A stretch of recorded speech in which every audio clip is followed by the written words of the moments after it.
What's up mga kabosing? May buntag kaninyong tanan. So karon it's Tuesday. Alright. Karong adlaw na ako'y good news. Kay karon akong i-share sa inyo ang atong kaugalingon nga mission and vision statement sa atong very own Fish Farm Paradise. Alright.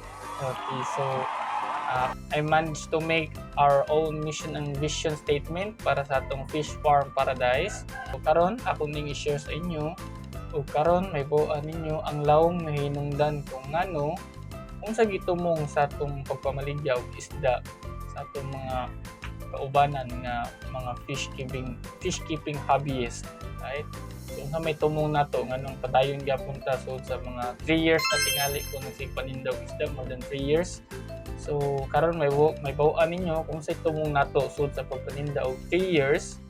Say tumong nato nganong sige gyapon tag paninda og isda, sige gyapon tag share of mga valuable knowledge para sa about sa fish keeping hobby. Wow! Alright, so karon ako ipakita sa inyo ano yung atong mission and vision statement. Okay.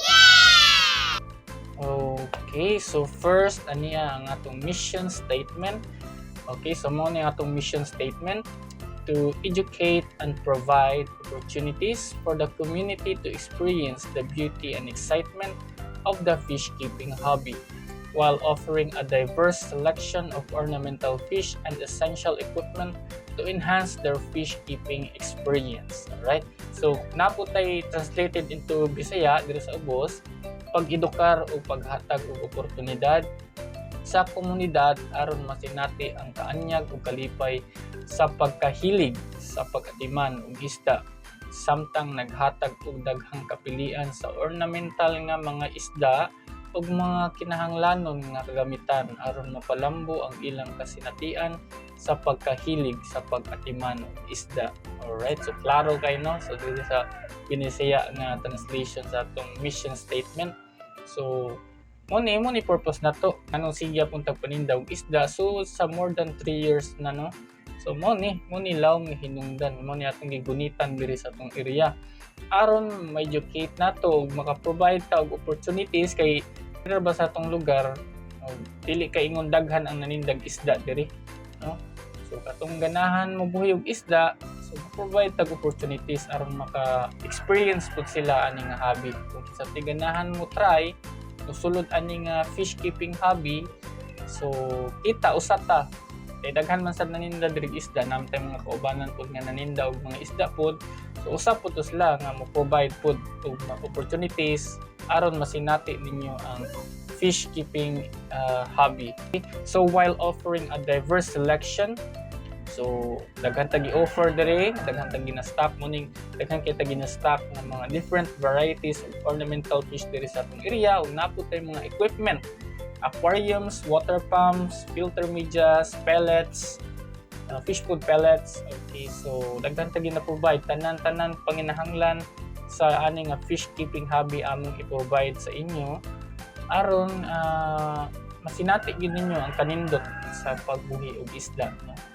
Alright, mo edukar po ni, mo educate po ni sa mga tips kay kaning fish keeping hobby di gid siya lalim ang pag-atiman sa isda medyo puti gid siya so mo na diri na pod mi diri open for me pa mo suggest sa uban natong mga kaubanan nga nisulod ani nga hobby kung unsay mga tips o saon gid ang eksaktong pag-atiman sa isda.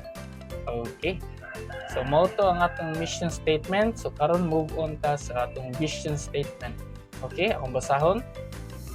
So, mo ni atong vision statement to be a leading inspiration and supporter of the global community of fish keepers who are passionate about aquatic life, ensuring that every fish keeper has the knowledge and resources to fully enjoy their fish keeping hobby.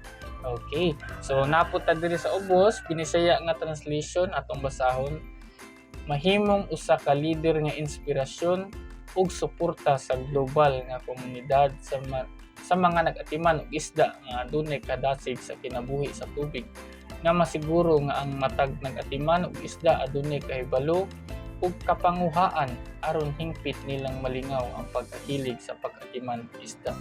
Okay, so mao ni ang atong vision statement so no pina long term nga goal sa atong area. So gusto mi ako sugod aning Fish Farm Paradise.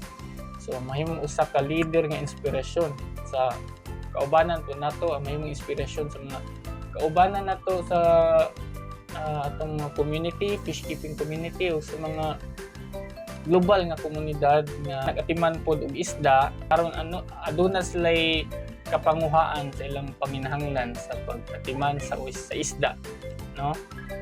So that's why mao ni atong vision statement, no, long term goal nato himong usa ka leader nga inspirasyon o suporta mi sa mga kaubanan nato nga nagatiman sa isda aron nga naa sila masiguro nato ang ato labi nato mga customers nisulod ani nga hobby.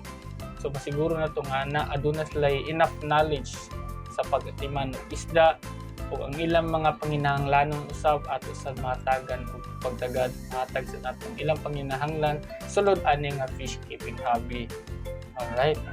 Okay, so mao to ang atong mission and vision statement. So mao ni karon klaro na kayo kung sa gilawom nga hinungdan nganong sige gyapon tag panindaw isda man di man ni pareho sa ubang business model nga pagkaon needs man to ya kani wants ra man so sa may purpose. So ano gini siya ang mga ganahan ra passion ra gyud. So this is passion. So kung sa ating mga passionate o ganahan po mo try o buhi og isda, so open ra ta diri sa paghatag sa inyong panginahanglanon, no? Okay, so mao to nga atong mission and vision statements ato ning i-display diha diri sa atong area kay wa pa man pet shop pa man ta diri sa atong area mini farm. So dito ni nato i-display sa gawas so aron igaris mga customer mabasahan po ninyo ang atong mission and vision statement ug mas maklaro ninyo kung sa gibuot pasabot ani. Okay? So alright, so daghang salamat sa atong mga viewer, sa atong mga customers. Sige kaya kung pinalitay o pag-avail diri sa atong mga ornamental fish, no? So daghang salamat ug mao ra to. That's all for today ug happy fish keeping sa atong tanan. Alright.